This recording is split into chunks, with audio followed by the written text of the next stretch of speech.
بسم الله الرحمن الرحيم. فلما دخلوا على يوسف آوى إليه أبويه وقال ادخلوا مصر إن شاء الله آمنين.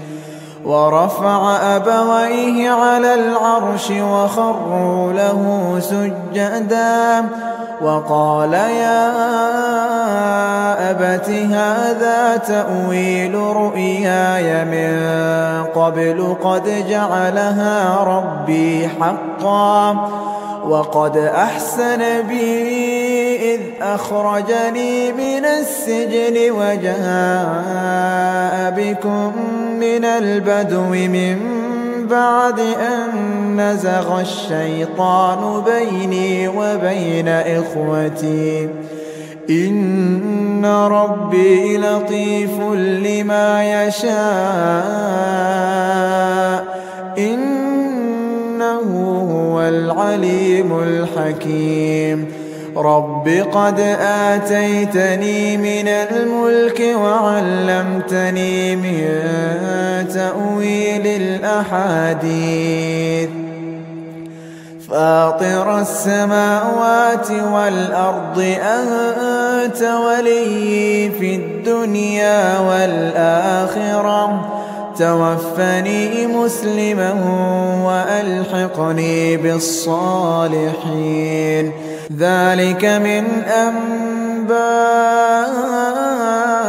الغيب نوحيه إليك وما كنت لديهم إذ أجمعوا أمرهم وهم يمكرون. وما أكثر الناس ولو حرصت بمؤمنين وما تسألهم عليه من أجر إن هو إلا ذكر للعالمين. وكأي من آية في السماوات والأرض يمرون عليها وهم عنها معرضون. وما يؤمن أكثرهم بالله إلا وهم مشركون. أفأمنوا أن تأتيهم غاشية من عذاب الله أو تأتيهم الساعة بغتة وهم لا يشعرون. قل هذه سبيلي أدعو إلى الله على بصيرة أنا ومن اتبعني وسبحان الله وما أنا من المشركين. وما أرسلنا من قبلك إلا رجالا نوحي إليهم من أهل القرى أفلم يسيروا في الأرض فينظروا كيف كان عاقبة الذين من قبلهم ولدار الآخرة خير للذين اتقوا أفلا تعقلون. حتى إذا استيأس الرسل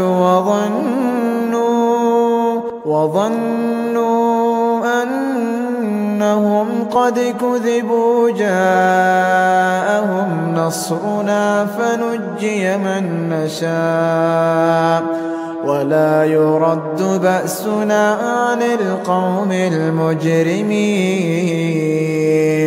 لقد كان في قصصهم عبرة لأولي الألباب ما كان حديثا يفترى ولكن تصديق الذي بين يديه وتفصيل كل شيء وتفصيل كل شيء وهدى ورحمة لقوم يؤمنون.